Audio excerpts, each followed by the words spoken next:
আসসালামু আলাইকুম। নচিকেতের সেই গান, ছেলে আমার মস্ত মানুষ, মস্ত অফিসার, মস্ত ফ্ল্যাটে যায় না দেখা এপার ওপার। যাই হোক, সেই গানের লাইনগুলো বলছি না। মিরপুরে এক বৃদ্ধা শেষ নিঃশ্বাস ত্যাগ করেছেন। 7 দিন একা পড়েছিলেন, কেউ দেখার ছিল না, অথচ তার ছেলেরা উচ্চপদস্থ সরকারি কর্মকর্তা। হায় রে জীবন! মিরপুরের সেই ফ্ল্যাটে যখন পুলিশ ঢুকলো, তখন ঘর জুড়ে শুধু পচনের গন্ধ আর নীরবতা। বিছানায় পড়ে আছেন নূরজাহান বেগম, বয়স 72। শরীরের মাংস খুলে খুলে পড়ছে। 7 থেকে 8 দিন হয়ে গেছে, কেউ জানেনি, কেউ খোঁজ খবর নেয়নি। অথচ এই বৃদ্ধার এক ছেলে নাকি সচিব, আরেকটি ছেলে বুয়েটের শিক্ষক, দূর কানাডায় থাকেন আরেকজন। দেশের সর্বোচ্চ মেধাবীরা যে প্রতিষ্ঠানে পড়াশোনা করেন, সেই বুয়েটের একজন শিক্ষকের মা মরে পচে গেলেন নিজের ঘরে। দেখার কেউ ছিলেন না।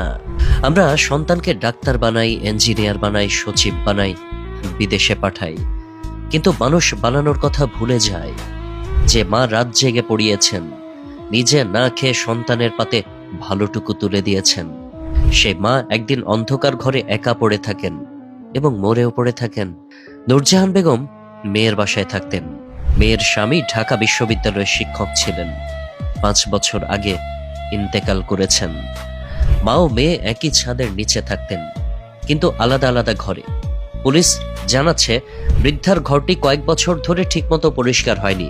ময়লা আবর্জনা, ছত্রাক, পোকামাকড়, এই ছিল তার শেষ আশ্রয়। মেয়ে পাশের ঘরেই ছিলেন, কিন্তু সপ্তাহের পর সপ্তাহ মায়ের ঘরেই ঢোকেননি।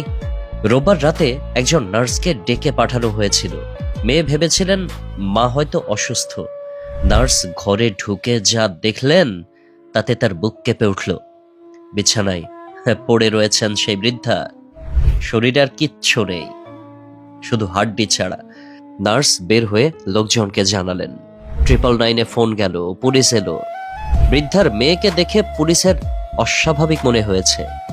একই বাড়িতে থেকে মায়ের মৃত্যুর গন্ধটা পর্যন্ত টের না পাওয়া, এটা পুলিশকেও ভাবিয়ে তুলেছে।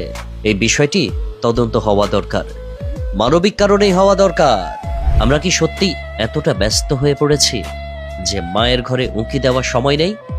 নাকি আমরা এমন একটি সমাজ গড়ে তুলছি যেখানে সাফল্যের মাপকাঠি হলো পদ, পদবি আর বিদেশের ঠিকানা? নূরজাহান বেগমের মৃত্যু আমাদের সামনে একটা আয়না ধরেছে। সেই আয়নায় গোটা সমাজের চেহারা দেখা যাচ্ছে। যে সমাজে মায়েরা একা থাকেন, একা অসুস্থ হন, একা মরেন,